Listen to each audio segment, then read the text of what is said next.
વાવના માળખાથી દેથડીને જોડતો રોડ અધૂરો પડ્યો હોય રાહદારીઓ પરેશાન।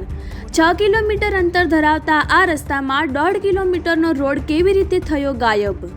ગ્રામજનોએ વારંવાર રજૂઆતો કરી છતાં 8 વર્ષથી અપાય છે આશ્વાસન। ગ્રામજનો રજૂઆત કરતા ચૂંટણી સમયે વોટ લેવા માટે નેતાઓ ચૂંટણી જીતીશું તો રોડ બનાવીશું તેવો બ્રહ્માસ્ત્રરૂપી અપાય છે આશ્વાસન। અધૂરો પડેલ રોડ પૂરો કરવામાં જવાબદારોને કયો નડી રહ્યો છે ગ્રહ? ઉઠ્યા અનેક સવાલો। ચોમાસામાં પાણી ભરાતા આ રસ્તો થઈ જાય છે સદંતર બંધ, પરંતુ સત્તાધીશો કે લાગતા વળગતા તંત્રના પેટનું કેમ નથી હલતું પાણી? માળખાથી દેથડીનો અધૂરો પડેલ રોડ બનશે કે પછી જવાબદાર તંત્ર મૂંગા મોઢે રાહદારીઓની પરિસ્થિતિનો જોશે તમાચો? એ તો આવનારો સમય જ સાબિત કરશે। રિપોર્ટર રાજ ગજ્જર, બનાસકાંઠા। રસ્તાની સમસ્યા છે મોટી।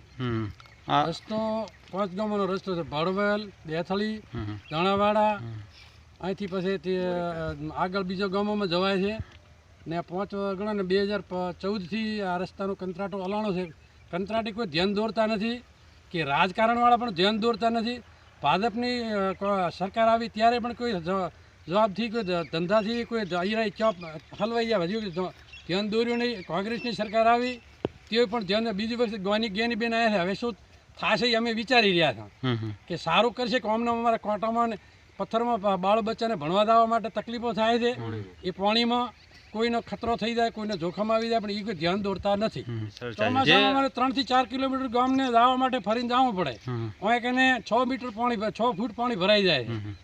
6 ફૂટથી 6.5 ફૂટ ગણો ને 1 કિલોમીટરની લંબાઈ થાય છે, અડધો કિલોમીટરથી હું એમાં પાણી ભર્યું હોય છે એટલે 3 કિલોમીટર દૂર ફરી જવું પડે। અહીંથી ભાભર રોડ જાય, ભાભરથી ઘણા બેણા પાટિયા માળકા પાસે જવરાય, આમથી મુરીખામમાંથી જવરા, અહીં જવરાતું નથી। રજૂઆતો બધીએ કરી રહ્યા છે, બધા ખેડૂતો આખા ઘણા ને 12 ગામના માણસો આવી એ કહે છે કે ભાઈ તમારા ગામમાં તમે રજૂઆત કરો, પણ અમે કરી બધી રજૂઆતો લખાવી રહ્યા, પણ કોઈ જવાબ મળ્યો નથી હજી આમાં એલો કે અમારા રસ્તો અને પુલ બને તો જ અમારો સરકાર આવી અમારો નિભાવતા કે અમારા બાળ બચ્ચા ભણવા જવાની કોઈ અમને કોઈ રસ્તો સૂચતો નથી। ક્યાં મૂકવા અમારે બહાર ગામ ભણાવવા કે ગામમાં ખેડૂતોને મજૂરી કરવી કે બાળ બચ્ચાને ભણાવવા જવું, આવી તકલીફો છે।